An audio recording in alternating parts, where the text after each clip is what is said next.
an original. From Story Studio Network.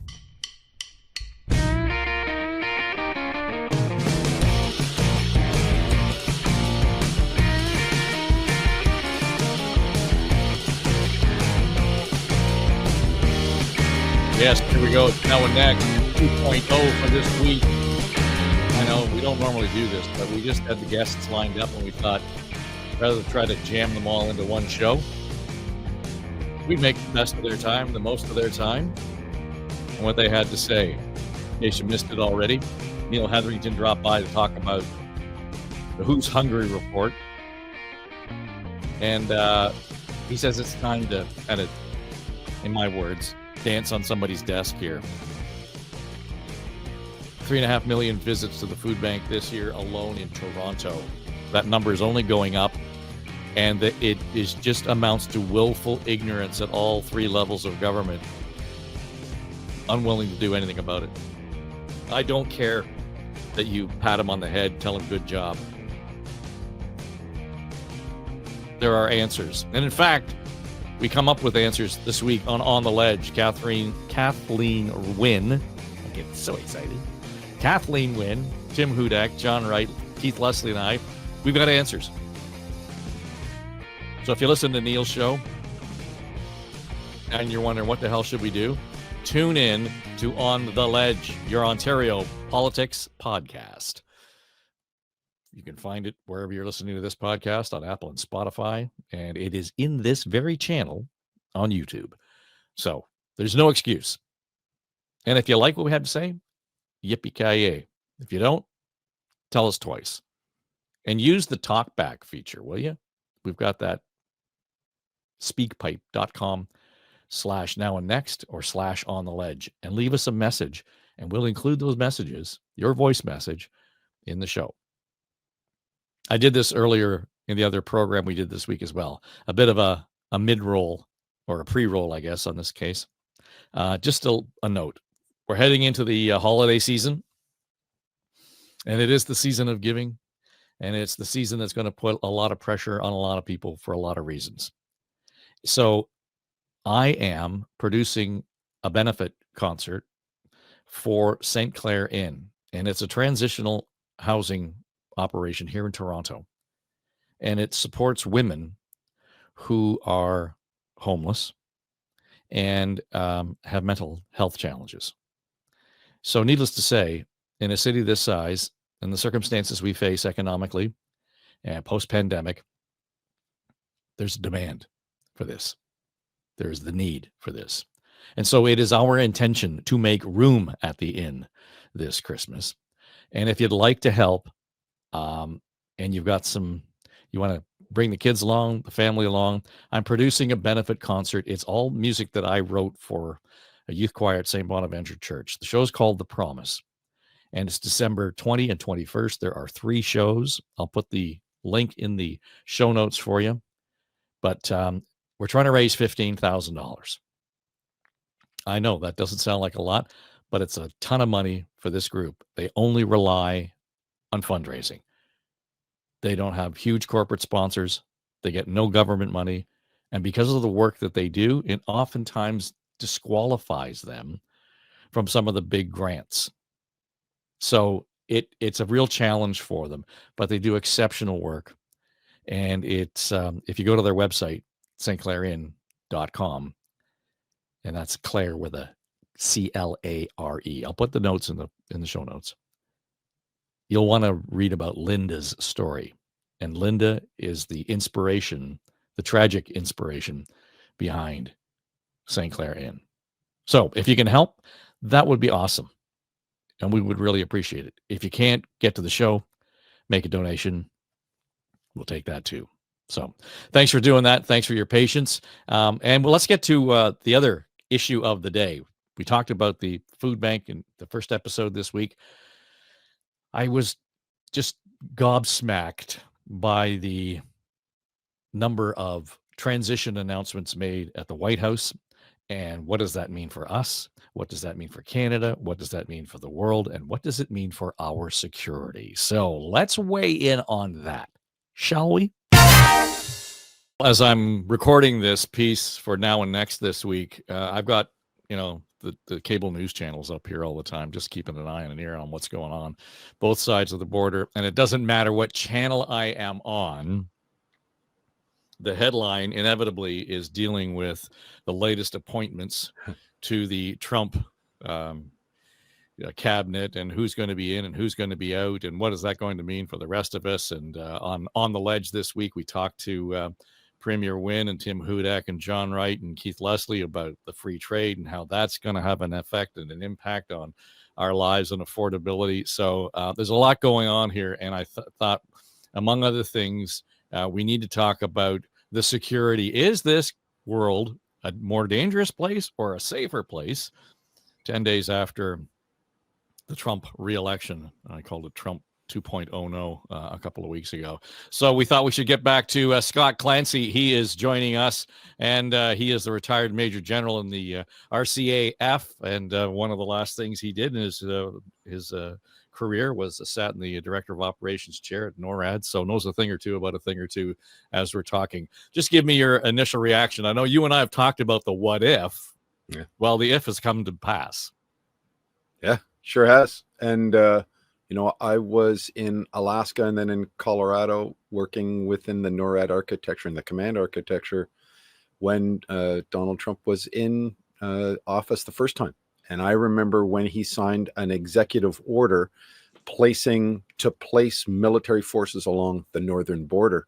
That order never got put into action as it didn't pass through Congress. And the military never moved out on that. But I remember having a discussion with my boss, who those forces would have been put under command with, rules of engagement to deal with Canadians, that said I would have resigned my commission instantaneously if that order had been put into it. It speaks to the fabric of the relationship between Canada and the United States. And I think we're in for a rocky ride. So now that I hear that, are you suggesting that NORAD is at risk here? Oh, it absolutely is. Really? Okay. Welcome to the world of Donald Trump. Yeah. So I will tell you, and it's not necessarily insider trading information, but when I was down as the Director of Operations for NORAD and when I was up in Alaska, there are things that would come up continuously that would make you want to say, hey, we should evolve the agreement between Canada and the United States. Mm-hmm. For a long time, we've been talking about NORAD modernization, NORAD next. What's next? Let's get it out of just the aerospace domain and into a more pan domain, air, land, sea, cyber, info, where we're defending in all of those spaces. The NORAD agreement is very much focused on the aerospace domain. And during the Trump administration, the answer was we were never going to bring up the NORAD agreement because as the negotiation with USMCA or whatever you want to call that is, it's not going to go poorly. And you never know whether that executive authority is just going to walk away from that agreement tomorrow. Mm-hmm. And that agreement is fundamental. We all thought, Canada and the United States, all the executives, all the Americans, commanders on both sides of the border said that this agreement is essential to how North America defends itself. But, that's a loose cannon up there. You don't know what he's going to say and or do. So I'm guessing that the conversations behind closed doors is just be quiet, don't be noticed. Or do what you can within the authorities that exist. Why do you need to be able to do that? And quite honestly, a lot of times, why would you? Why would you open up a political agreement between two nations that is basically fundamental to the shared geography and values and then the security elements of the two countries? Why would you open that back up if you don't necessarily need to? Can you do everything that you need, within the current agreements? And the answer was, yeah, I guess we can. Well, then don't do that. Right. If we look then at that kind of the North American perspective, and when you talk about evolving it, sort of NORAD 2.0 or however you want to look at it, was there already conversation or movement on that pre-Trump? Well, so there always has been for decades. How are we going to keep on evolving NORAD, especially after 9/11? Where is this going next? The expansion in 2006 to include the maritime mission, because before that it was just aerospace defense and aerospace control. Now maritime warning, it has been in there since then as well, and that, so there's been an ongoing conversation about what is needed. I think Russia's activity in Georgia, Crimea, and then Ukraine, the advent of how China is now cooperating with Russia even militarily. I mean, the most recent incursions into NORAD's airspace had a combination of both Chinese and Russian aircraft, which is precedent setting.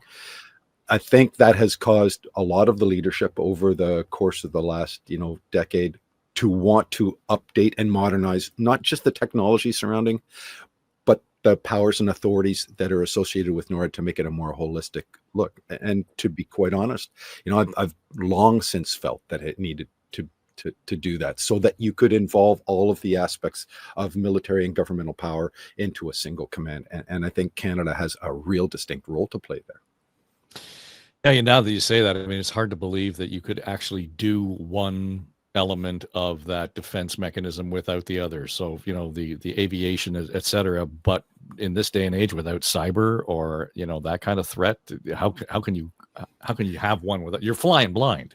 So this is how we get around that within the NORAD and US Northcom architecture. So Canadians would be familiar with NORAD, but maybe not with its sister command, which is US Northern Command.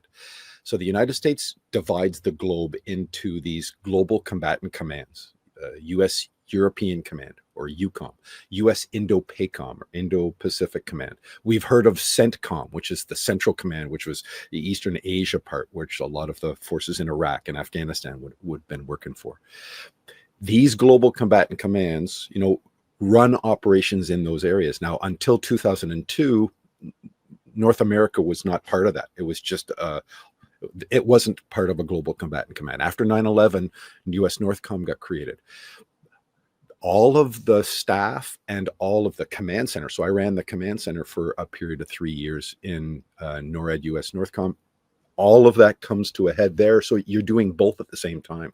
So all of the multi-domain aspects of cyber and land and logistics and all the rest come together within that command architecture. So Canada kind of piggybacks on top of that, and has, even though NORAD has separate operations, all of those operations are harmonized under the same command. What that also gives is, as the United States contemplates and plans the defense of the globe, from an American perspective, US Northcom is plugged into that with the Pentagon, with NATO, with all of those things. And Canada, because of its unique role within NORAD, has the ability to influence and therefore be integrated within that United States global defense.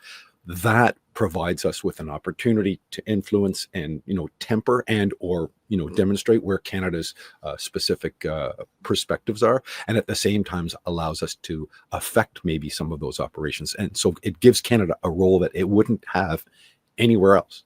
So we do that even though we don't negotiate the different change to the agreement.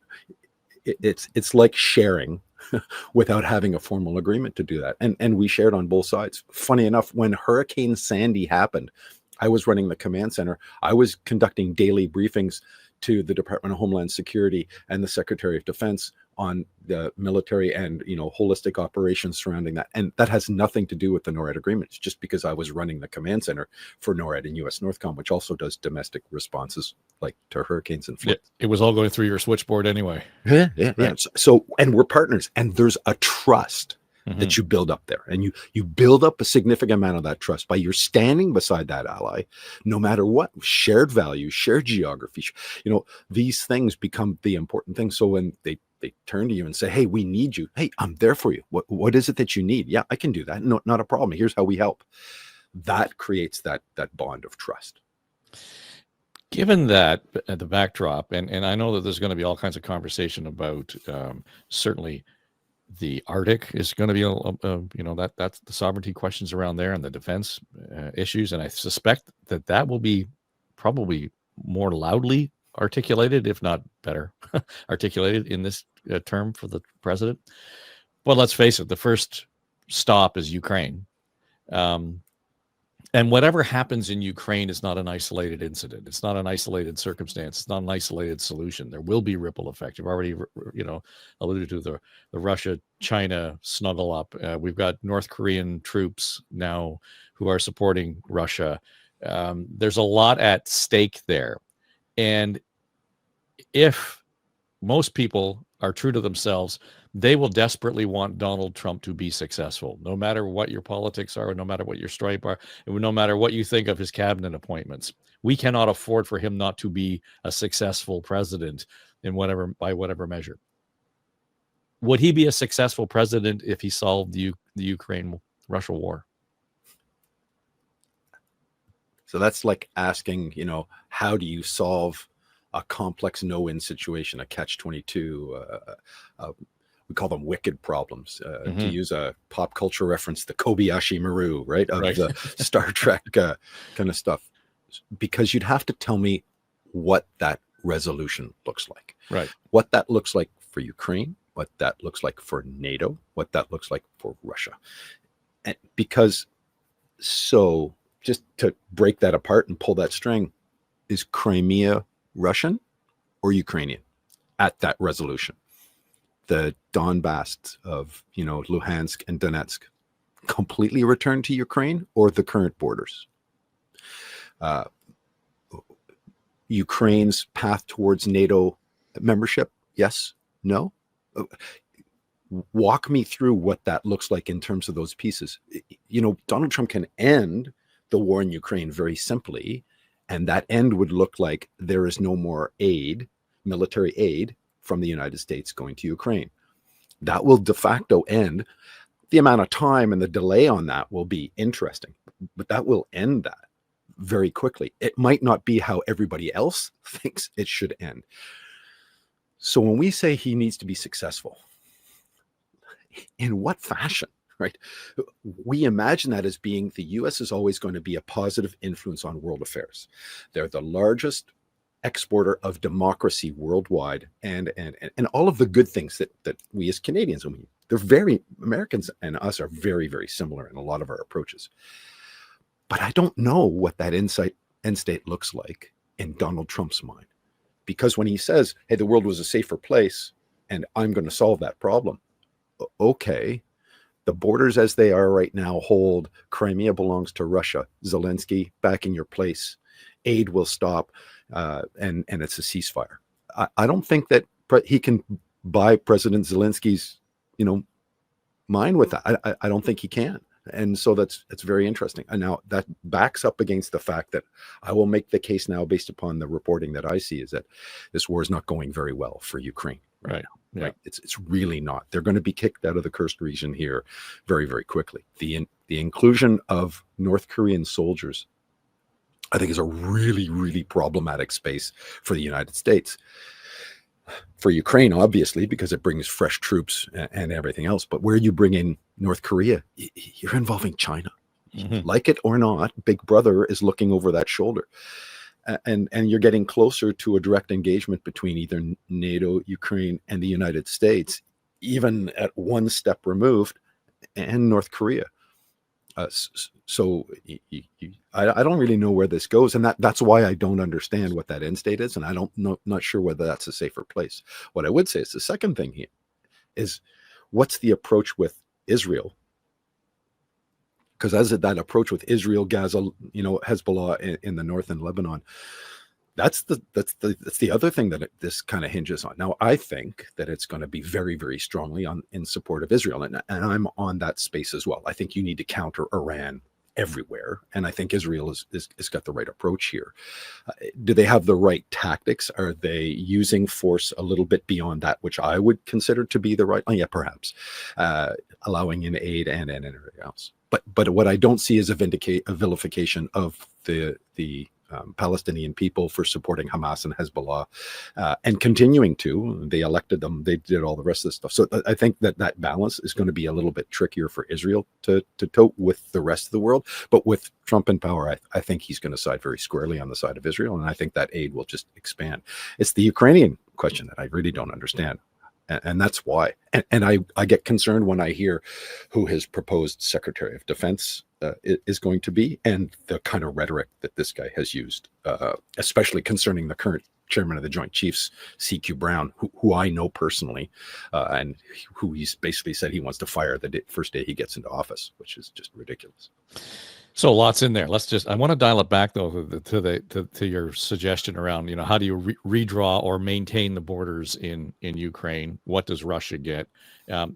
Some of the commentary I've heard from former defense and national security staffers and who've kind of run the joint over the last 10 years or so are saying there's going to have to be water in everybody's wine here, not to put it mildly, that if you're going to give Putin any part of Ukraine, then it's baked in that Ukraine gets an immediate entrance into NATO.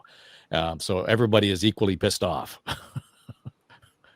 Yeah, that's the win. I mean, I realize that's not satisfactory, but that's what that's the win. But you're going to have to convince Putin that he's not going to win anyways. So, to me, I don't know that you can. He's winning militarily now. And because of the slow boil, like if you had given fighter jets and all the air defense systems and all the rest of the stuff at the outset of this, years ago, then it would have been a fundamentally different look right now. So one, you have to convince Putin that he's not going to win anyways, because if he doesn't, then Ukraine's never going to have to acquiesce into NATO until you're doing a direct confrontation with NATO troops on the ground. Yeah. And when it comes to that, when the only element there is that, I'm not so sure. I'm not so sure that the United States sees American boys and girls dying in Ukraine as being something for. And after this election, I see it even less, right? Because that's not the platform he read. It's a more peaceful world when I'm not I embroiled ourselves in World War III. Mm-hmm. So I'm not sure that he can convince Putin that he's not going to win anyways. That's the first thing. Second thing is the answer always has been and revolves around Crimea. Right. Without Crimea, Russia loses that deep water port. It loses the Med. It loses all of the Black Sea Fleet. Then I don't understand, how that's going to go. So for them, I believe that Crimea is actually a nuclear red line, where they, if we're talking about the threshold for the use of even tactical nuclear forces, Crimea would be the first line that I would say. I think they might be, because it's almost existential, as far as their demise is concerned. So I don't think you can convince Putin anything less than that. And I don't think you can convince Zelensky of those two things. I don't see the leverage point that the United States has over either one. I just don't. Then back it up even further. If the effect is pulling back and actually withdrawing funds and let them figure it out themselves, that seems to be the alternative that's kind of sitting out there. And it's quick. Yeah. From the American people's point of view, when he's talk about his first 100 days is going to be like rock and roll, then that's something he can do very, very, very quickly, because he can stop the flow even of things that have been approved in the past via executive order. If he does those kinds of things, the impact is going to be felt. Like Ukraine is, hand to mouth with a lot of stuff here, and there's no way for the other NATO nations and supporters to make up the kind of delta that the American industrial military machine has. So it's going to be felt very quickly, but it'll be an instantaneous reaction to the American, public. And that's what he's looking for in those first 100 days. I said I was going to do it, and then I did it. It's a more peaceful place because they're not at war. That'll be over very, very quickly. Mr. Putin will win. The other thing here is that I think the indicator of whether they're going that way would be because there's a logic here saying, in 1995, NATO was very clear, we're not going to expand into Eastern Europe. That was the message. And Putin was around. And then we did. And NATO nations and the acquiescence of all the other countries that are surrounding Eastern Europe, this is just the personification. If you hear that rhetoric again out of the Trump administration, then I think that's the way in which they're going. If not, I don't think the rest of these negotiations are going to be straightforward. That's for sure. Because I don't think it's an easy solution to have. But I think that of the things that you were going to say, hey, listen, what do you think I think that's the course of action that he'll follow first. Well, then does it matter who he sits in the defense secretary's chair? It absolutely does. And this doesn't necessarily have to do with Ukraine. So there's one thing to say, here's the politics and the policies of Ukraine. It's something else to say, this is how you manage the most powerful military on earth. We talk about a spectrum between competition, crisis, and conflict. That states are always in a state of competition. Now, since the end of the Cold War, that competition has been a relatively low level. And especially since 9/11, with the global war on terror, the vast majority of Occidental militaries, Canada, the United States, most of the NATO nations, thought about playing the away game and fighting, terrorists wherever they pop their heads up in the Middle East and the associated regimes that are supporting them. But China and Russia never walked away from great power competition. That competition, especially over the last 5 or 6 years, but I would argue, over the last 15, especially with Russia, has just been an ever expanding bubble of what that competition looks like in preparation for reestablishing their dominance on the world stage. That dominance has economic and demographic ramifications, right? For nations like Russia, who were, essentially, especially economically, in decline. And to note, and all of the sanctions based upon the war in Ukraine haven't changed any of that stuff, right? And the impacts might be felt by the Russian people, but to be clear, I don't think the Russian regime feels itself any more dissuaded because of all of those sanctions, like at all. Mm-hmm. So if that's the case, when you move into something like a crisis, you want to have sage heads. Like, it's one thing to be blustery and say, if you don't do 2%, then, I invite Russia to come and do whatever they want. Like that's kind of an inflammatory statement. And when you're in competition, okay, how does that play out? But when you're in a crisis and you have no idea how the head of the most, charged military and the person who's trying to interpret that power is going to do those things, this can go very, very, very poorly. I mean, the things that nominee is talking about, removing everybody who was involved in these programs and these things. Be very careful when you start removing legs off of, chairs that are pillars that are to leadership that are holding institutions together. Because once you lose control of those things, those institutions become very puppet-like. Say what you want about Mark Milley. He was a pillar on January 6th. And I watched this, pretty from a very close seat of watching how military power was going to remain under the executive power, but was going to act appropriately as it pertained to protecting democracy and. Because the National Guard could have been used on two sides here, exactly. And that should be disconcerting. Should be disconcerting when you hear rhetoric like, "And I'll seek a third term." You start going, wait a minute, George Washington, 2 terms, like there's a precedent here. And I don't think that you're George Washington. And so people should be concerned about that. And I think that in the midst of all of that rhetoric, those choices, and I was kind of heartened with some of the other choices that he had made early on. I thought that, sager heads within the Republican Party were prevailing. But especially with the Secretary of Defense, I don't see the qualifications. Having 2 Bronze Stars is, thank you for your service, well done, all that. That does not qualify you to lead an institution. Yeah, I think the only hope that people might be hanging on to is that this still requires a Senate confirmation. Mm-hmm. So, you maybe that's where the adults are in the room on this. I would hope so. But here's and not to be facetious, but if his first choice doesn't make it, who the hell would be his second choice? Presumably, in his mind, would be less qualified than this guy.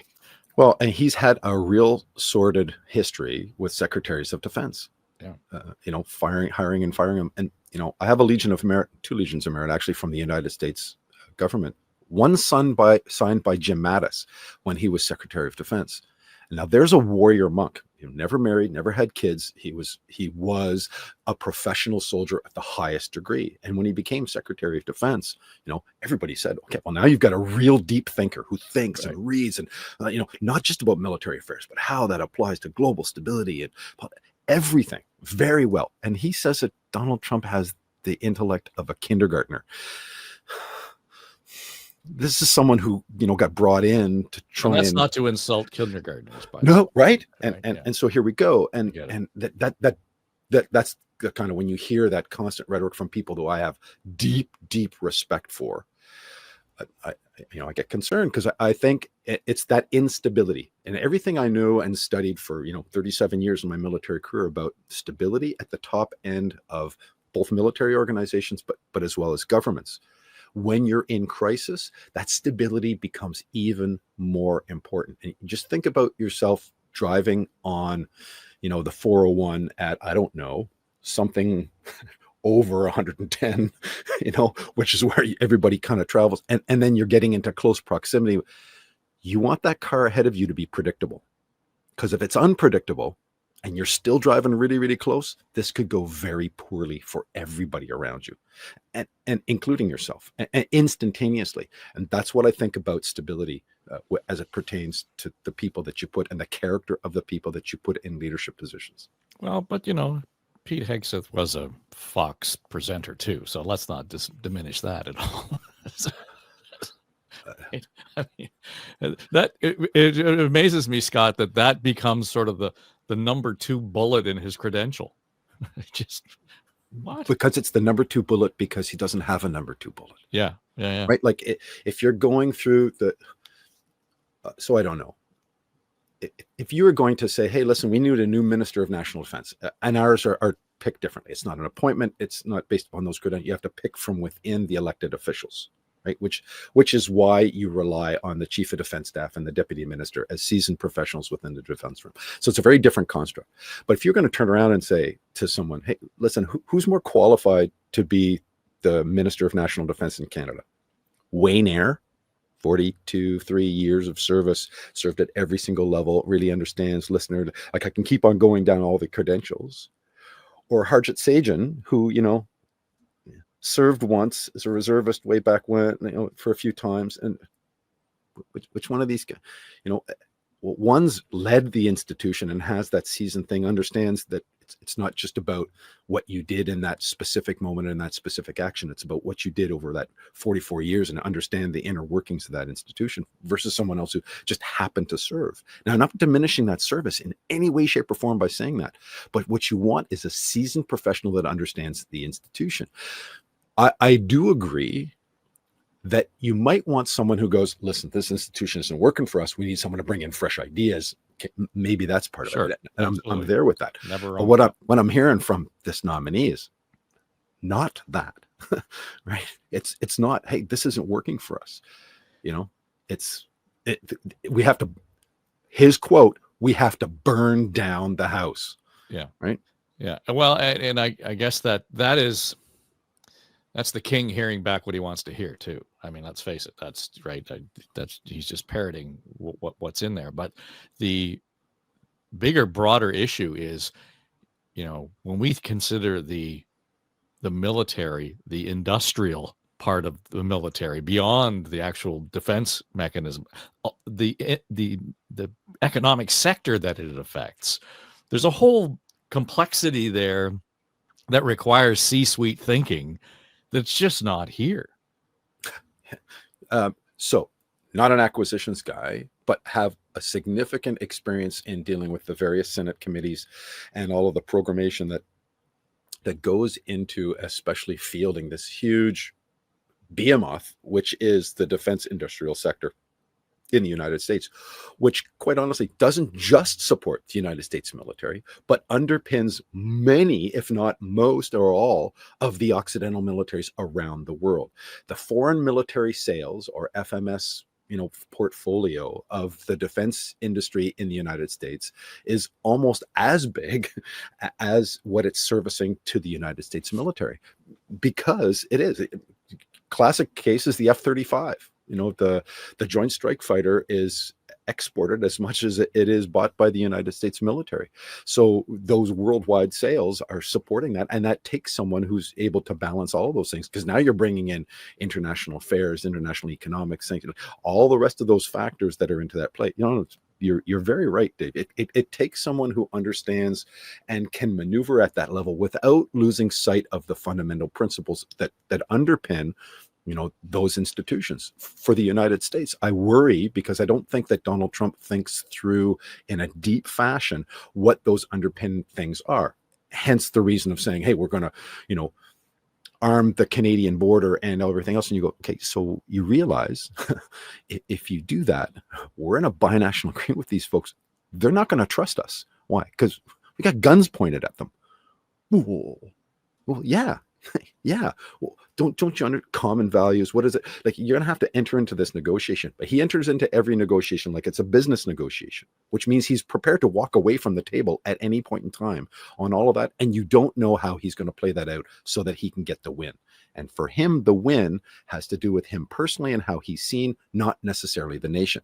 I don't believe that he's got the vested interest of the nation at heart. I think he's proven that. So we started off with the question, is it a more dangerous place today than it was 10 days ago? No question. Yes. I don't think there's a question. And I pray, and I do pray, that because I have a lot of Republican friends throughout the United States, and they're very smart people, and they're focused on the issues. It's that individual that I really have concerns about. And the people that he surrounds himself, especially now, are going to be very telling. As has been said, they formed the guardrails and the checks and balances to a lot of this.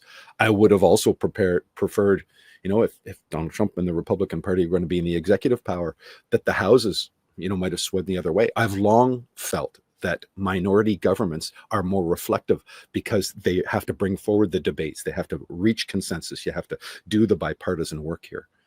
And to me, I always think that that's the best way to go, because that forces a debate and a conversation that is fundamental to our democracies. I always love the opposing point of view, right? It's an essential element to Canadian politics, because His Majesty's loyal opposition, right, is charged by the Governor General to present the opposing point of view in Parliament, in public, so that every government has to defend their actions. Note, they're not charged to agree. They have to present the opposing point of view, because we knew that presenting the opposing point of view makes us stronger. Those debates, those conversations, the press that questions those things is fundamental to how we are as a democracy.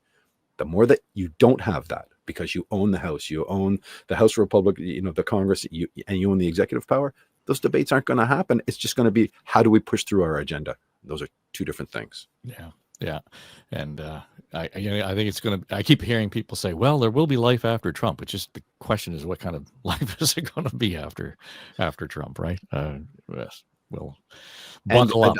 I don't think that's fear mongering. I think tell me how you're going to pull the string on each one of those policies. How are you going to approach this? Even all the rest of the stuff. And I can dislike the individual and how he is and how he treats people and all the rest of the stuff, but I can respect the people, behind him that support specific policies and or not. And I'm not into looking backwards, Kamala Harris and why it didn't win and she didn't win and all the rest of those things. That's not I don't think that's an important conversation. I want to see how the country moves forward. Canada has to be, aware of how the nation's going to move forward with President Trump as the executive authority in the United States, and with Republican leaders leading in both of those houses. What I don't think Canada needs to do is come off its principled values. We have values that we believe in. I've been in lots of commands where I tried to be pushed into a corner by an American maybe that outranked me, or that was saying that, well, we're going to do what we... Actually, no, sir, you're not. Canada's a sovereign nation. We act like this. These are our beliefs. This is what's going to happen. I said, so no, that is not going to happen on Canadian soil. Oh, okay. No, I respect that. Yes. And then you do, and then you carry on. You have tough conversations like we have with our kids. We're going to have tough conversations. We're going to be straightforward, and we're going to be value-based. And I think that's what Canada is going to have to do for the next 4 years. Well, I always enjoy our conversations, Scott. Thanks for being here. And, your insight is always, I learn something every time I talk to you. So thank you. Right back at you, Dave. I do too. So for those of you who are watching and listening, just a reminder, it's always fun because we do want you to kind of be part of the conversation. So jump in at speakpipe.com/now and next and do leave us a message there, would you? Because, Scott's got the insight. Be curious to hear what you have to say about it. Those of you who are leaving some really thoughtful comment on the YouTube page, great. But you know what? Hit the microphone and leave us that message, and we'd be happy to play them back in some of the upcoming shows. So thanks again, Scott. It's always good to talk to you, and hang in there. We'll hope that it all works out. So for those of you who are watching at home, just be aware that Scott's book is out there. You want to go to his website, scottclancy.ca. And he will, you want him to come to an event and talk about what it is you guys need to be dealt with. By all means, line him up now. All right, that'll do it for us. It's Now and Next for Story Studio Network. Pay no attention to that man behind the curtain. Now and Next is Story Studio Network's flagship podcast, produced by our chief executive producer, Dave Trafford, and supported by our entire SSN team, including our senior producers, Becky Coles and Jen Hudson, our technical producer and audio editor, Mike Trutler. Jamie Nickerson is our production manager, and our sonic logo designer is Greg McDonald. Also, I'm Erin Trafford, Queen of the Universe. And that's all I have to say about that. Okay, everybody, that's a wrap. This is SSN. Story Studio Network.